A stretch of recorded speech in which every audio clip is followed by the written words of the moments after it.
நாங்கள் தேர்தல் முடிந்த கையோடு ஒரு விடயத்தை அனைவருக்கும் சொல்லியிருந்தோம்.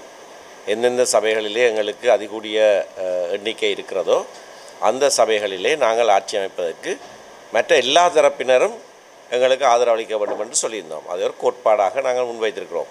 இது இந்த தேர்தலில் மட்டுமில்லை, 2018ஆம் ஆண்டு தேர்தலில் கூட நாங்கள் இதைத்தான் சொல்லியிருந்தோம். நாங்கள் பல கட்சிகள் அல்லது கூட்டணிகள் கூட்டமைப்புகள் இந்த கோட்பாட்டை அவர்களும் ஏற்றிருந்தார்கள். இந்த தேர்தல் சட்டத்தின் கீழே எந்த கட்சிக்கு கூடிய ஆசனங்கள் இருக்கிறதோ அந்த கட்சி ஆட்சி அமைப்பதற்கு மற்ற கட்சிகள் ஆதரவு அளிக்க வேண்டும் என்ற கோட்பாட்டை அவர்கள் ஏற்றிருந்தார்கள்.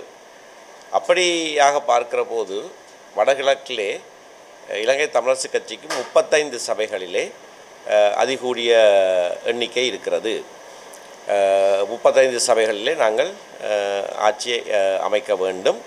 அதற்கு இந்த கோட்பாட்டுக்கு இணங்கின ஜனநாயக தமிழ் தேசிய கூட்டணியும் தமிழ் தேசிய மக்கள் முன்னணியும் அந்த இணக்கப்பாட்டின் அடிப்படையிலே செயற்பட்டிருக்க வேண்டும்.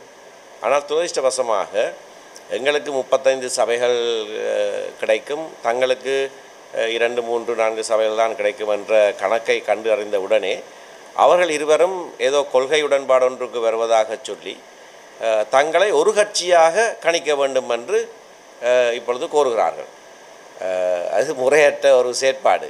அப்படி என்றால் 4-5 கட்சி சேர்ந்து நாங்கள் ஒரு கட்சி எங்களுக்கு தான் கூடிய எண்ணிக்கை என்று சொல்லி அது ஜனநாயகத்தை குழி தோண்டி புதைக்கிற ஒரு செயற்பாடு. மக்கள் ஆணை வழங்கிவிட்டார்கள். எந்த கட்சிக்கு கூடுதலான எண்ணிக்கை இருக்கிறதோ அந்த கட்சி ஆட்சி அமைக்க வேண்டும். அதை அவர்களும் ஏற்றிருந்தவர்கள்.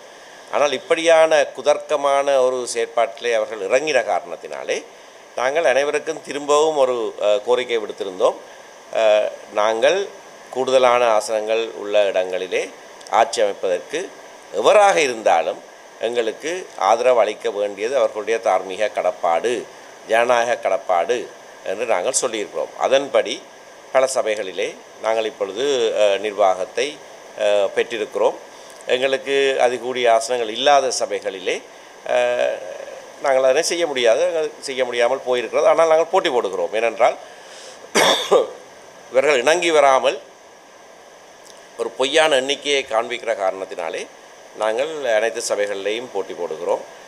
நேற்றைய தினம் பருத்தித்துறை நகர சபையிலே எங்களுக்கு அதிகூடிய ஆசனங்கள் இருக்கவில்லை, ஆனால் போட்டி போட்டோம். நாங்கள் அதனை பெறவில்லை. இன்றைக்கு வல்வெட்டித்துறையிலே நாங்கள் போட்டி போட்டோம். எங்களுக்கு அதிகூடிய ஆசனங்கள் அங்கே இருக்கவில்லை. 7-6 என்ற அடிப்படையில் மட்டும்தான் ஒரு வாக்கினாலே அது தோற்றிருக்கிறோம். சாவச்சேரி நகர சபையிலே எங்களுக்கும் தமிழ் மக்கள் தேசிய முன்னணிக்கும் தமிழ் தேசிய மக்கள் முன்னணிக்கும் ஒரே அளவான எண்ணிக்கையாக இருந்தது. அங்கே வாக்கெடுப்பிலே நாங்கள் சமமாக வந்தோம். 2 தவிசாளர் பிரதி தவிசாளர் 2லேயும் சம எண்ணிக்கை வந்தது. லொத்தரிலே அவர்கள் வென்று விட்டார்கள். ஆகையினாலே நாங்கள் சொன்ன கோட்பாட்டின் அடிப்படையிலே நாங்கள் இப்பொழுது ஆட்சி அமைத்து கொண்டிருக்கிறோம். சில இடங்களில் பல இடங்களிலே நாங்கள் சொன்ன உடன்பாட்டுக்கு மாறாமல் நாங்கள் அவர்களுக்கு ஆதரவு அளிக்கிறோம். விசேடமாக வவுனியா மாநகர சபையிலே நாங்கள் எங்களுடைய ஆதரவினால்தான் ஜனநாயக தமிழ் தேசிய கூட்டணி மேயர் பதவியை பெற்றிருக்கிறது, ஒரு வாக்கு வித்தியாசத்திலே. அது நாங்கள் இந்த கோட்பாட்டை சொன்ன காரணத்தினாலே நாங்கள் அதனை செய்திருக்கிறோம். ஆகையினாலே எந்தெந்த சபைகளிலே யார் யாருடைய ஆதரவு கிடைக்குமென்று நாங்கள் சொல்ல முடியாது. ஏனென்றால் ஒரு சில சபைகளில் மட்டும்தான் ஒரு இணக்கப்பாடோடு நாங்கள் ஒப்பந்தம் செய்திருக்கிறோம். நல்லூர் பிரதேச சபையிலே ஒரு ஒப்பந்தம் கைச்சாதிடப்பட்டிருக்கிறது தமிழ் மக்கள் கூட்டணியோடு. திருவோணமலையிலே ஸ்ரீலங்கா முஸ்லீம் காங்கிரஸோடு ஒரு ஒப்பந்தம் கைச்சாதிடப்பட்டிருக்கிறது. அப்படியான ஒரு சில இடங்களை தவிர மற்ற இடங்களிலே நாங்கள் கூட்டாட்சியோ கூட்டணி ஆட்சியோ சேர்ந்த ஆட்சியோ எதுவுமே செய்யவில்லை.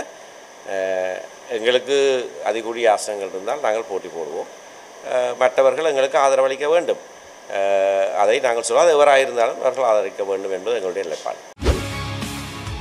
செய்திகளை உடனுக்குடன் தெரிந்து கொள்ள உடனே சப்ஸ்கிரைப் பண்ணுங்க.